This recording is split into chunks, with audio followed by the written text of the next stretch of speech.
Shut up and sit down.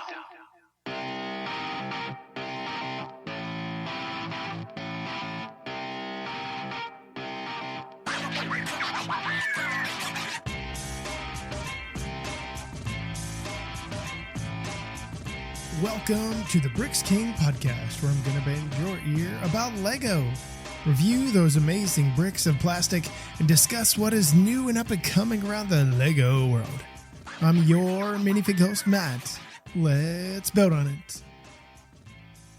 Welcome in, everybody. How are we doing today? Hopefully quite well. We are slowly, surely getting to the end of the Ninjago wave. I know you're like, again. I promise we are almost there, but really cool sets, pretty large sets, a lot of fun to build. So today we're going to be talking about two of them. The reason is because both of these are pretty large, and then we have a finale. Anyway, first one we're going to talk about is Temple of the Dragon Energy Cores. Okay, we've already seen the marbles. Now we know they're called energy cores. 71795 is its set number. It has 1,029 pieces, and it's going to retail for $95 and 95 euros. Pretty good price point considering what it has. I guess some people are going to be like, it's just a building. However, this is not just a building. It is an absolute playset, believe it or not. Some of you are like, wait, what? Are you serious right now? This is actually a thing. We're actually getting a playset. You absolutely are. And it's actually pretty cool, and it fits into other building type things, which is always a plus. So keeping as we have done with this wave this time around, we are going to hit the minifigs real quick. So we have Kai, we have Cole, we have Nia, who's making her actual first appearance, not considering the spinner because that is not the same figure. Spirit of the Temple, which is first time we're seeing this one. Lord Raz and Empress Beatrix. That sounds right. Anyway, so a few of them we have already seen. It's nothing super special. Some of them we have not seen. So we have two exclusive minifigs. So Jay is identical, or I'm sorry, not Jay. Kai is identical. We're getting that same red character. All of these have katanas, by the way, all of the ninja. Cole is identical, but Nia is the new one. We have that light kind of blue that we have going on. She has her angry face, and then she has that kind of like powered up face that all of them have. And it's pretty sharp. Katana's the same. Her gi is the color of what she is as the water ninja. Nice little silver printing on here as well.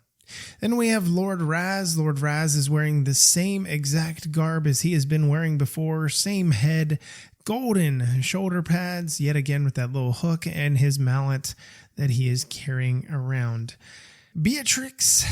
Oh, Beatrix. She has that weird funky hairpiece here in the white, which I love, hanging off the side. She's got it shaved on one side. She is wearing the golden shoulder pads with the hooks, good printing yet again, and she has that dual molded sword. Now we get to Spirit of the Temple. Spirit of the Temple is one of those minifigs. When I initially saw the press photos of this, when I got them, I was like, oh my God, what is this? Who is this? What kind of role is this going to play in the show? So we have this figure in a very dark color, dark torso, dark, it's the dress legs, if you will, that kind of flow behind. They don't actually have minifig legs here, but you have that dark far screen for the shoulders. The printing on this is really nice. You have a robe belt that is going on, and you can see the sides of the robe down on where the legs are supposed to be. Nice little print here on what is supposed to be like a dragon face or something like that that's in the middle of that chest, which is kind of weird. Again, Spirit of the Temple, kind of weird. I don't know what to think of it. And then a little bit of printing on the back. Now, we do have two faces here. We have one that has some green glowing around the mouth and like the mustache area with some white eyes, like completely whited out eyes. And on the back side, we have this face that is it's an all black print. So it's really hard to see on that dark far screen color. But it's a minifig face. So it's like a human minifig face, like a Lego human, obviously. It's really nice to see there. I'll be curious to see how that plays out. So the first small thing, the only small thing that we have in this set there is some sort of weapon that is adorning this little tiny mini build. And it has two of the red lanterns that have the printing on. Not the first time we've seen those. There's a sticker behind the weapon, really tiny. I'm not really sure what it's going to signify, but obviously it's going to be something of great importance, no doubt in my mind. So the actual main set. I spent quite a bit of time debating, okay, how do we go about this? Do we go about it in tiers because it is 4-tiered? Do we go about it in, let's talk left to right, front to back? How do we do it? So I'm actually going to start at the very, very top. So at the very top, we have this big spire that is sticking out. Believe it or not, if you see the roof of this very top section, you're going to be like, that looks wrong. No, it's actually not wrong. But a lot of blue slopes that we have going on here, and there's actually kind of gaps in there with the slopes that they have given us, which is kind of unique in its own right. We have some little talons that are sticking up on all three of the corners. This is not a 4-sided build. It's actually like, if you really want to call it, it's a triangular build. How about that? The main structure with all the rooms is a triangular build. So it's nice. It's a little cross section. I'm okay with it. So up in the very top here, all of our kind of window areas and stuff have the same general color scheme. We have the blue roof, we have the poles, the stanchions that are red, and then we have windows that are of a very light tan color. In that top section, this is our bell tower that we've got going on here. We've got some big old pieces here to make up this drum, and there's a sticker on that. It does swing back and forth, not a whole lot, but just enough. So the next tier down, what we have, this is where the first and the only energy core of this set is placed. And I really like this because this actual, these two new pieces, they are actually perfect for each other because you can roll this energy core around without it getting stuck like some of the others that I dealt with. The tolerances are just perfect. So that is here on that floor. That's the main focal point here. There is a doorway that goes to a bridge. We'll talk about it in a second, but I really like the rounded window that we have here for the energy core that is sticking through there. Well, not sticking through there, but you can see it. It almost reminded me of like the Eye of Sauron, something like that from Lord of the Rings, which is definitely not what is going on here. But we have some gold decoration that is on each side of the window. Now back to the Eye of Sauron, the energy core that we have back here. We do have some dragon hilt heads that adorn each side of it, and there's a sticker down below it. So again, we are looking from the rear here. If you go to the right, we just have some plants, a branch off of this tree that is sticking out, because this thing is essentially built in a giant tree. Why would it not be, of course? As you go to the left, we have this beautifully brick-built bridge. And I say brick-built, I should use that term loosely here because it is kind of like a rounded fence piece that we have here. But you do build up around it a little bit. It does look pretty sharp. So you can enter out onto that bridge. It is rounded, by the way. And then you end up on the platform that you can stand on or do whatever you're going to do. There's a bunch of vegetation around each side and then above it.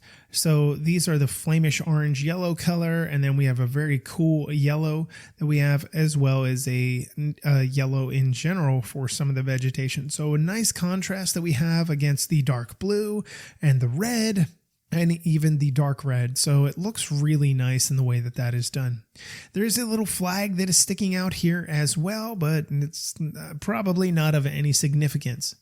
Now, this is where the first play feature comes into impact this set, because there are a few of them. The little flag attaches to a pole that goes through a plant piece that attaches to a Technic mechanism.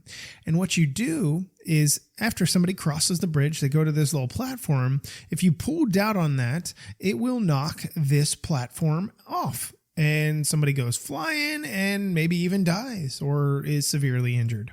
Now, I will tell you, if you are trying to put this thing on initially and you make it as tight as you can, you're going to have a little bit more difficulty making this thing fling off. Obviously, if you're just displaying it, lock that thing into place. Maybe even use some Loctite. No, I'm totally kidding. Please don't yell at me. No hate emails, please. Anyway, so just underneath that bridge, that is where the main build of the tree goes. I want to talk about the build of the tree because it is rather large. They use a lot of not a lot. They use, I think there's 3, maybe 4 of these big kind of chunky, they almost look like canopies, but they are in that brown color, which honestly looks pretty good in the way you get some texturing there. It's basically to cover up some movement and some ugliness from the inside, which I completely get 100%. So as we move down to that next level, this is the second one from the ground or the third one from the top, however you decide to choose to look at it. What we do have here, we do have that center section just underneath where the energy core is. We've got some flames up here on the wall. Colors are identical with the red and the light tan that we have going on. But there is this little area that we have, which it's almost supposed to be like some kind of forbidden weapon or something forbidden should be sitting here. And it's almost kind of like that Indiana Jones style where if you move it, like something bad should happen. Now there's nothing sitting there. So I'm very curious. I went back through the instructions. I was like, well, there's nothing here. What should be here? Then I started thinking, what about that weapon? Well, the weapon doesn't fit in there. The one that we talked about, that's the little standalone side build. So I don't know what is supposed to go here, but I am curious to see what utilization it has in here in general. So the reason I mentioned that is just underneath there, we do have another mechanism here.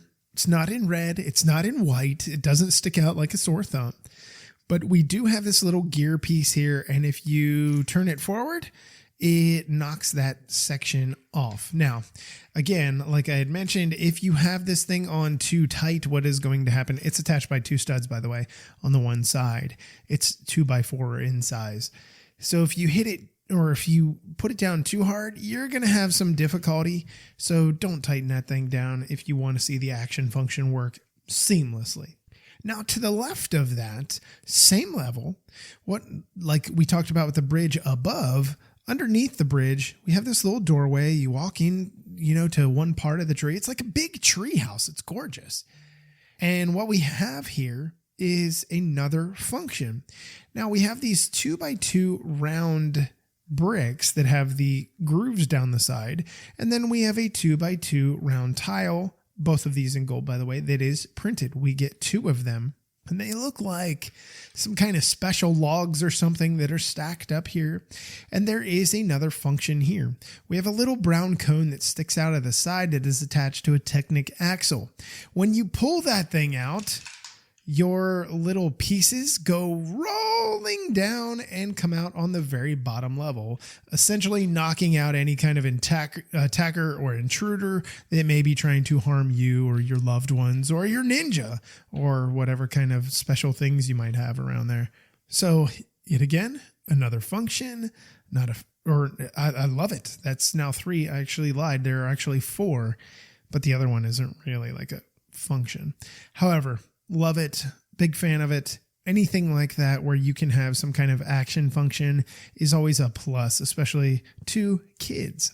Now, as we move down to the bottom level, in the center of this section, the little triangular area, we don't really have much. We have some brick-built doors that open, and they are nicely done. They do have some shurikens in gold right here. The doors actually look pretty sharp in comparison to a lot of other doors we've seen. Nothing right there just behind the doors though, but if you go to the left of that, you see a sticker that is up there and it leads you into some sort of like a library or something like that. You do have some brick-built books, and then you have this entire kind of unique, I guess if we're going to talk about energy cores, this could essentially be them. So you have 6 figures that are around the outside of this central figure that kind of has horns and some eyes. So obviously it's going to play some sort of role in the show, in the drama that is Ninjago. So I'll be curious to see what that looks like. But off to the very far right, we have a little well, that goes below ground or whatever. There's actually a sticker on a 2x2 tile that is down in that well. It's kind of like this kind of groovy, like mind tripping kind of thing that's going on here. Like a swirly idea. It's kind of weird. But right there as well, we have a little tree branch, another lantern attached to it, that there is a mechanism in the rear that you can pull that tree branch down across the front doors or lift it up. Now, I don't really know what that is supposed to be symbolic of, but I'll be curious to see what role it does play. So let's talk about the front. In the front, like I'd mentioned, you have the doors. You have this nice little brick-built kind of walkway that is obscure to a certain point. You know, it kind of looks like it's seen many, many, many better days. And there are 2 stickers on the side of that. Just above that, on the second tier, we have this nice little, I don't even know what you want to call it, but this nice little sloping that they have going on where it is supposed to be the kind of like the tier and stuff like that we have seen for the roofs around the edges of these center builds. This one is sloped. It really looks nice. Then above that, we have some golden pieces with another sticker yet again. And then the rest of the way up, we've talked about the openings for the windows and such. There is a rope that is here that has some other stickers attached to it. It goes from this 2nd/3rd tier down to the tree next to the well. So kind of unique in its own way, kind of fun, kind of different, and, you know, whatever. So I am a fan of this set. I initially was when I originally saw it, just due to the sheer fact that it is another kind of building. It's not just a car. It's not just a dragon. It's actually a set piece that is going to take place in the show. Now, it may just be something small and not be super important or super relevant, but it is nice to be able to get something else like this. It seems like sometimes in some waves we get things that are roughly this size and other times not so much. Now, this could be a great display piece for some of you, or maybe none of you. It completely is up to you. Now, the question is the price worth it? So this is the only chance that you get to get Nia. So that has potential to be a yes. This is the only chance that you get Spirit of the Temple, that exclusive minifig. So being able to get them, maybe you wait on Bricklink. I don't know if you can get them on Bricks and Pieces or not. I have not bought minifig parts in a long time. However, the set is cool. I think it's worth its weight. I would honestly prefer it at that $90 price point. But if you're looking at 9 cents a part is what it is calculated at, it's not that bad. It's actually pretty good. It's well within reason. So I mean, your decision is going to be your decision. But I'm a fan of the way this looks. A lot of texture to it, a lot of ornamental ideas with it, and it's just it's a cool little display piece in its own right, even if it is just tiny. Alrighty, before we move on any further, we've got to take a quick ad break. Back in a moment. Alrighty, moving along, the next set on deck is the Elemental Dragon versus the Empress mech. We just talked about the Empress, and we're getting the Empress yet again. So this set is 71796. It has 1,038 pieces. I know, just a smidge above the last one. And it retails for $130. No. Right out of the gate, that is a problem because it's 105 euros. So big problem there, in my opinion. Major problem. So let's see if it's worth it. So the characters that we get with this, we get Baby Ryu. Again, the little dragon. You have Zane, you have Jay, you have Sora, which we've seen a few times. You have Lord Raz, which we've seen a few times. You have the Empress Beatrix and the Imperium Guard, which we have already seen. So let's talk about minifigs. Jay and Zane are identical to what we have seen before. So is Sora. The Imperium Guard is the same guy that we have seen before, decked out in all the gold in his frying pan hat. Nothing special there. Lord Raz, same thing that we just talked about. The same exact guy. He's got his mallet with the fire ends and the gold shoulder pads. So what about the actual set that matters? Some people are going to say minifigs matter. You do have this little flyer that comes with Jay. The Elemental Dragon here, I believe, is supposed to be more so Jay's dragon. The lightning version, of course. because that's what he is. This little flyer has two big sword wings that are sticking out the side, and you have two little small ones just to the rear of that. And to the very rear, pointing to the rear, you have two more little tiny ones that can be lifted up and down. The other wings cannot. They cannot even be rotated forward or backward, which kind of sucks. The little cockpit that we have here, very tiny, very underwhelming. No way to even drive anything. I see what they did here with the 1x1 plates that have the little rounded area that have two holes on the side of that you can attach bars to it, or because there's studs on those. I think they kind of meant to do like controls or something like that for them, which is fine. Use your imagination. In the front, that is the heavy hitter. We have dual stud shooters on each side. They can actually rotate down and turn, but they cannot rotate any more upward than what they already are.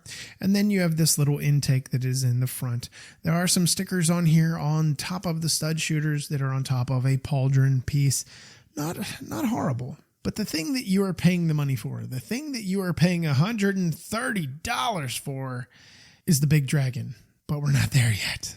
See, I almost got you. You're going to be like, what about the mech? Do you really want to hear me spit about mechs again? Okay, I will. Anyway, the mech here, the Empress Beatrix mech, has her color scheme of gold and black. She's got a big orange sword, which is really neat. This is upscaled mech. This is not a large mech. It's not a small mech. It's not even really considered a medium mech, in my opinion. It's just kind of 2/3 mech. How about that? It's in between a medium and a small mech. So, but it is nice in its own right. So let's go ahead and talk about what it has to offer. The feet are on ball joints. They stand quite well. They can rotate inward and outward, forward and back. Nice movement there.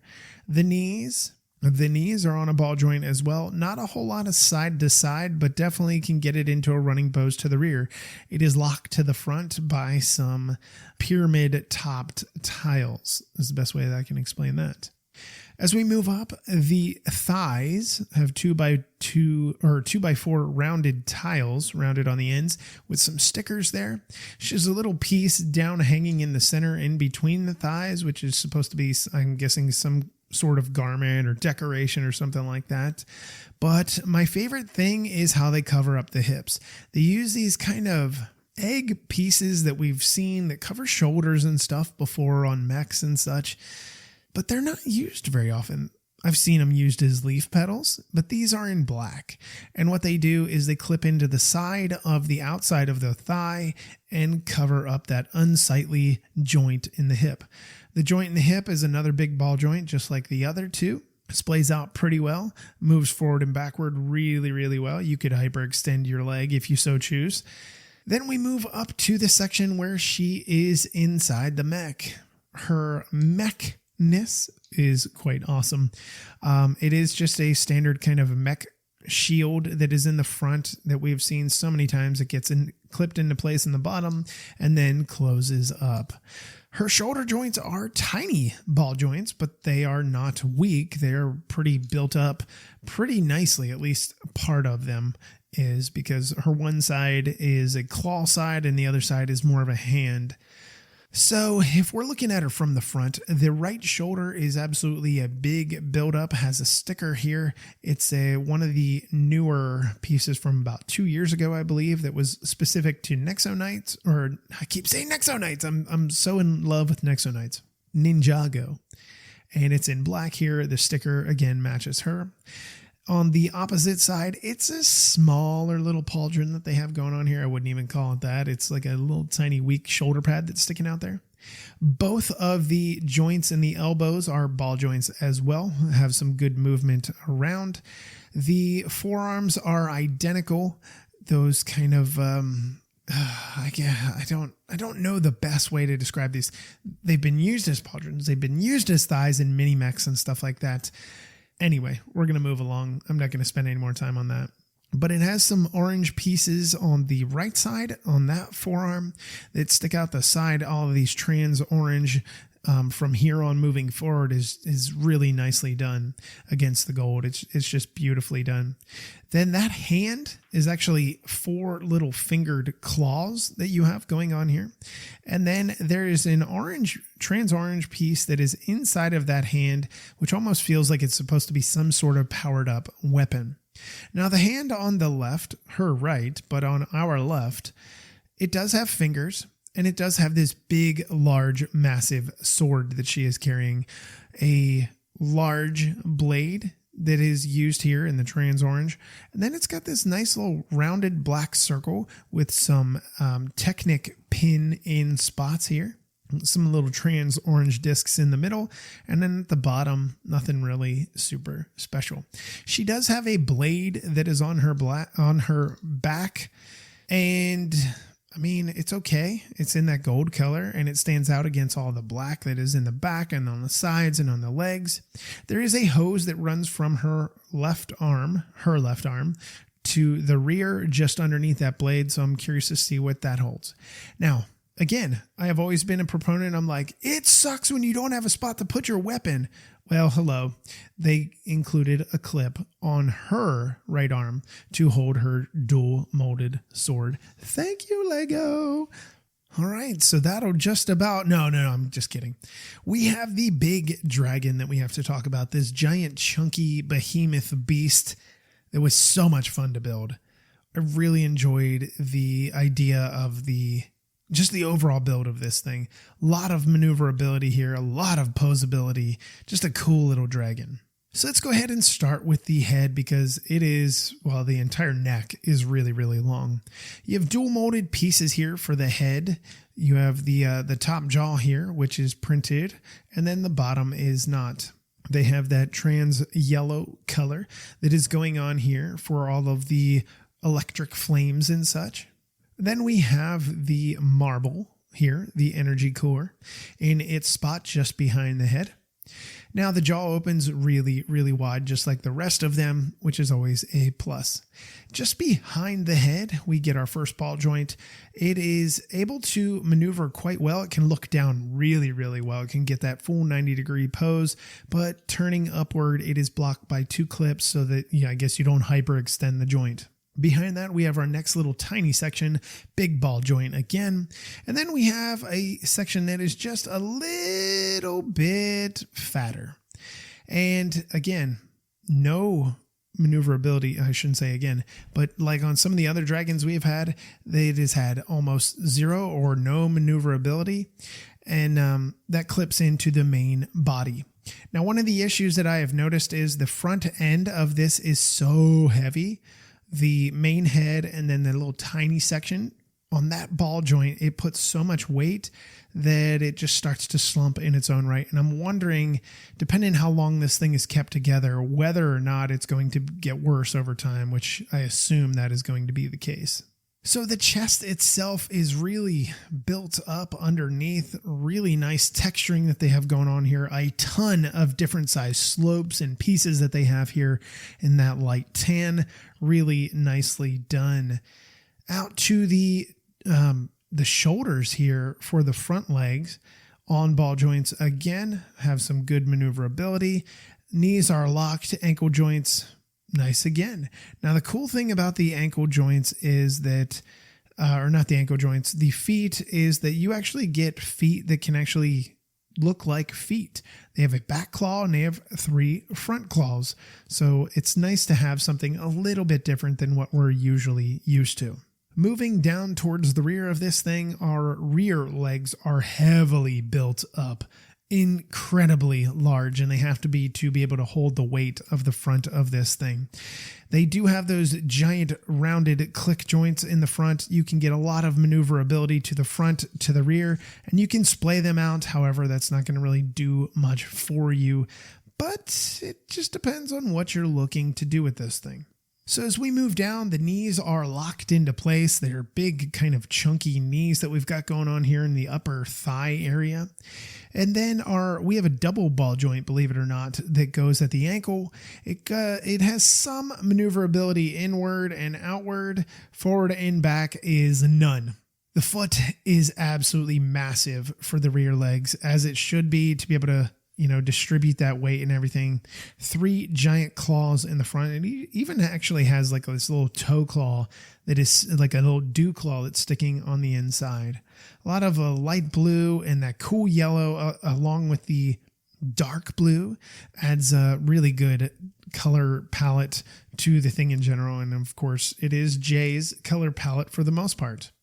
Now, moving towards the rear, we have a lot of slope pieces that are actually sticking up. It's supposed to be like spines or ridges or something like that for each section of the dragon. So before we move to the next 2 sections, we have 4 little of those pieces there. And then when we move to the next one, big ball joint again. And same idea, 4 more pieces. We get some of those trans yellow pieces of the lightning. And then we move to the next section, trans pieces again. And then you move to the very end with the ball joint, 2 more of those trans yellow pieces. And it's on a tiny little ball joint. Now, we get to one of my favorite things about this dragon. And I know it's so simple, and after I tell you, you're going to be like, that's it? That was dumb. So the wings, they are on that plastic, that plastic realm that some of you absolutely love and some of you hate. I'm not the biggest fan of them, but I understand why. So the wings are ball jointed into place. There is a saddle, by the way. They can come the whole way forward. They can sweep back completely. They can be lifted up. They can be lifted down. You can kind of get it in like this flat pose if you so choose. I love that the wings can move and have so much maneuverability to them. I know I keep saying maneuverability, but it is a big game changer when you're looking at things like, I want to pose this, I want to do that with this. It just works. Now, the only thing that I'm not a big fan of are their Technic axles that are actually sticking out of the top of each of the wings closer to the body. There is a reason for that, because what you can do is you can dismantle the flyer that Jay has, and you can turn this dragon into an absolute behemoth beast, Night Stalker. I'm going to ruin your day. That is where those pieces go. You clip them into place, and guess what? Well, axle them into place. And guess what? You have these stud shooters that are now on the wings. You have this big, massive dragon. You pull the swords off. You connect the swords to the dragon. You have this giant, scary thing that is just like, run for your life. And that absolutely is the case. That is absolutely the case. So I am a giant fan of the dragon. I love dragons in general. I've probably seen the movie Reign of Fire well over 100 times at this point. Like, I can put that movie on and drone off and just get engrossed. Like, I know what's happening in the movie without even actually watching it, just by listening. Anyway, the short arms in the front were not my favorite, but the nice thing is you can actually get this thing into a downward four-legged pose if you want. You already heard my little complaint about the big ball joint in the neck that drops the head and the neck sometimes. It's kind of a pain, but it's small potatoes in comparison. You get a whole lot of maneuverability, like I said, posability with this one. Out of some of the dragons they've done in the future, or in the past, and in the future, right? Some of the dragons they've done in the past, I've liked them, but I always look at everything and I'm like, is it as good as Firstborn? Is it as good as Firstborn? Is it as good as Firstborn? And this is probably the closest it has gotten in a while. And it's a different color scheme. So I'm all right with that. Now the question becomes, like we talked about in the beginning, when I said 130, 130 bucks is a lot to ask. 105 euros, I'm okay with. 130 bucks, not so much. That seems extraordinarily expensive for something that is, well, yes, you have the mech, which is not a mini mech. It's an average, it's not miniature. It's between a miniature and I guess a medium-sized mech, like I said. And Dragon is bulkier than what you realize. 12 cents per part isn't horrendous for the United States, but 10 cents a part for the European side using the euros. Yeah, that's where I want to be. I definitely think this set is overpriced. If you want to wait and hopefully get it on a sale, I would recommend you do that, just because I think it is too high for what it is. If there was no flyer, if there was no mech, I'm trying to think what Firstborn had. It wasn't very much else. I would be okay with that. Then I think you can justify $130. Or if the mech was minimized and the flyer was used in the pieces, the parts were used into this, and some of the parts from the mech were used in that, I'd be much happier. I think when you start using these giant sword type pieces like on this flyer, there's 6 of them. That cost of plastic is up there, and it hurts things. But I still don't understand the discrepancy between 105 and 130. That is a big jump. That's a big jump. So as a whole, I like the dragon. I like the mech. I hate the price. I hate to use the word hate, but I hate the price. I think it's way overpriced for us here in the United States. Those of you that pay that. Canadian dollars, I don't have it in front of me, but I imagine if we're getting it at 130, you guys are going to be feeling the same pain we are here in the North America region. So that's going to wrap it up. We have gotten through a bunch of sets so far. We still have the bounty left, which will be coming tomorrow, or whenever you're hearing this, it's the day after technically. But so far, things are going pretty well as far as the wave goes. I have to admit, we'll do a breakdown episode afterwards and just kind of go through, is it worth it, is it not? And maybe there won't be a special guest. Wink, wink, nudge, nudge. So that's going to wrap it up. Until we meet again, I'm your Minifig Ghost Matt. Let's build on it.